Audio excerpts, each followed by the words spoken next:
tuulada goob weyn oo ka mid ah meelaha taariikhiga ku yaala dalka Soomaaliya isla markaana dhacda gobolka Jubbada Hoose ayaa waxa warbixin ku aadan inooga diyaariyay wariyaheena Xasan Sheekh Axmed Cadde. goob weyn waa tuulo yar oo magaalada Kismaayo u jirta 13 kiiloomitir. waa tuulo ku wanaagsan dhinaca dalxiiska oo ay ku nool yihiin dad gaaraya ilaa 700 oo qoys. 70 sano ka hor waxaa tuulada ku noolaa dad badmaaxiin ah oo Ingiriis iyo Talyaani isugu jiray. markii aynu saaka waa barigii ka dhaqaaqnay magaalada Kismaayo waxa aynu wadada hareeraheeda ku aragnay xoolo aan badnayn oo dhul daaqsimeedka u dhow goob weyn lagu ilaalinayo. waxa aynu magaalada kula kulannay odayaal iyo waxgarad intooda badan ku dhashay tuulada kuwaasi oo nooga sheekeynaya taariikhda magaalada.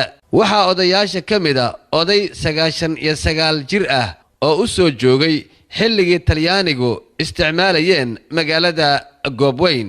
meeqa sano ayaa jirtaa? 99 marka matuuladan baad ku dhalatay? intaan ku dhashay int ayaad ku dhalatay? aan ku dhashay. waayahay markaad dhalanaysay ama dhalinyarada ahayd yaa magaaladan xukumayay? maxaan ku soo gaaray Sheekh Dhicis yaa haystay Ingiriis baa haystay. markii Ingiriisku haystay sidee bay ahayd xaaladda magaaladu waa iska xumeedee baahi iyo dhar la'aan ayna qabatay ayaa jirtay. xilligaas maxaad ka shaqayn jirtay oo Ingiriiska oo xukumayay meeshaan uu joogay? ma xukumaynin. okay, markii ay Ingiriisku joogeen tuuladan maxaa laga shaqaysan jiray? tarkeetiga bas iyo moos laga shaqaysan jiray. waayahay marka xilligaas Ingiriiskii joogay maxay u joogeen, maxay qabanayeen? maxaan ku soo gaaray ayagoo askari leh waxay qabanayeen iyo waxay kale ma sheegi karin. laakiin askar halkan joogta bay ahaayeen. waayahay marka dadkii xilligaasi joogay kalluumaysato ma ahaayeen, xoololey ma ahaayeen? way ku yaraayeen kalluumaysatada, hadday badanta. Soomaalida qabiil walba waa deganaa. qabiil wax deganayna ma jiro. qabiil walba Arab, Soomaali, Hindi, gaal, Talyaani kulli wax walba waa deganaa. makasano station baa ku yaalay, tarkeeta saarnaay, baabuurta dhan intay ka gudbaysay, intay maraysay jidkan laamiga uma jirin. waqtigii oo Talyaanigana Talyaaniga ka soo bilaabatay ilaa laga gaaro calan Soomaali. inta jidkan Australia ahayd Kismaayo inta laga xukumay. waayahay marka goormay ahayd markii ugu horeysay Soomaalidu ay la wareegto oo Soomaalida kaligeed lagu arko?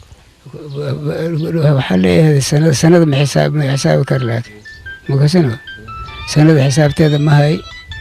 aniga sida arkaysa 64 sano joogaa. 64 sano goobanaan dhex taagnaa. ma garatay anigii rag badan oo inta ku jira hadda makasano. magaalada waxaa ku nool dad sabool ah oo dhaqaalahoodu aad u liito. ma lahan tuuladu goob waxbarasho. iskuulka kaliya ee ay lahaan jirtay tuulada waxa uu burburay muddo laga joogo 27 sano ilaa iyo haddana lama isticmaalin. kan waa iskuulka dugsiga hoose dhexe oo tuulada goob weyn oo dadkii ka baxay qaar hadda ay yihiin xildhibaano sare. burburkaas ku dhacay biyo fatahaad ku dhacday ma helin dawlad iyo hay'ad naga kaalmeeyo.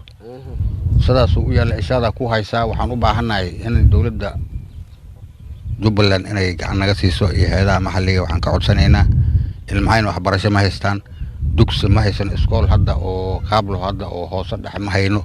in gacan noo ku siiyo wax noo qabto dugsiga noo dhiso, iskoolki noo qaabeeyo. marka macallimiinta hore wasaaradda waxbarashada ayaan ahaa. dugsigii waa dayacayahay. waxaa loo baahan yahay dugsiga in la dhiso. waxbarashadii waxay yaran tahay. marka sidaa darteed dawladda Jubbaland waxaa u baahannahay in xoog ayna siiso, dugsiga ay noo dhisto, waxbarashadii xoog la siiyo. waxa aynu u dhaqaaqnay dhinaca webiga iyo halka ay iska galaan badda iyo webigu. buurahan aad arkaysaan sida muuqata waxa ay ahaayeen buuro aan dad degan yahay, laakiin webiga ayaa baabi'iyay. buuraha waxa ka dambeeya xaafad kale oo macnaha dadku ay degan yihiin.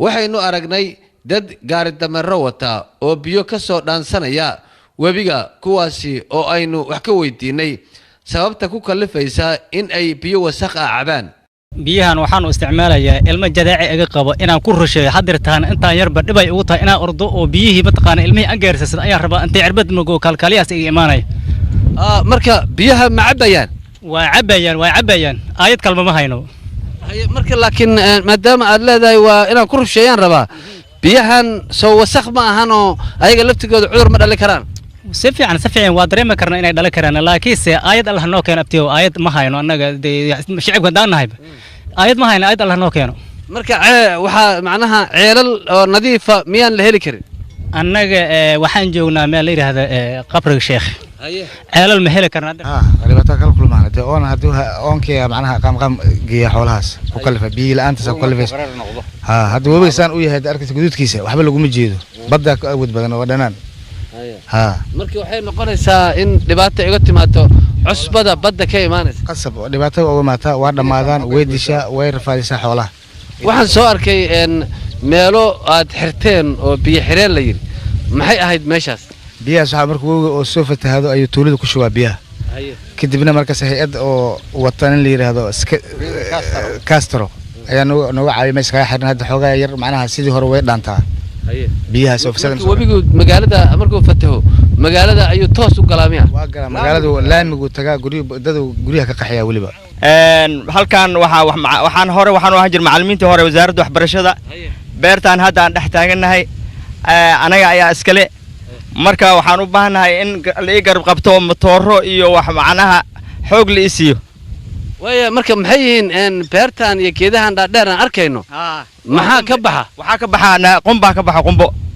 oo macnaha oo Kismaayo loo iibgeeyo marka waa marka qumbaha imisa ku soo baxda bishii ma toddobaadkii maxaa ku soo baxa webiga ayaa iga qaaday markii hore ilaa iyo 1500 ilaa iyo 700 ayaan ka heli jiray bishii hadda laakiin biyihii weynaa ee daadka ahaa ayaa qaaday dadka ajnabiga ah iyo dadka mas'uuliyiinta marka ay Kismaayo tagaan waxa inta badan maankooda ku soo dhacaya in ay tagaan tuulada Goobweyn halkaasi oo loo arko inay tahay meelaha ugu wanaagsan dhinaca dalxiiska ee dhinaca gobolka Jubbada Hoose waxa kale oo dhibaatada ugu badan ee tuulada lagu arki kara ay tahay saameynta ay ku yeesheen bacaadka iyo fatahaadda webiga kuwaasi oo dhibaatada ay ku hayaan ay ka muuqato waxaa burburay beero badan oo ku yaala webiga jiinkiisa oo dadku ay muddo badan ku soo tiir iyo tacab beelayeen waxaad arkaysaa guryo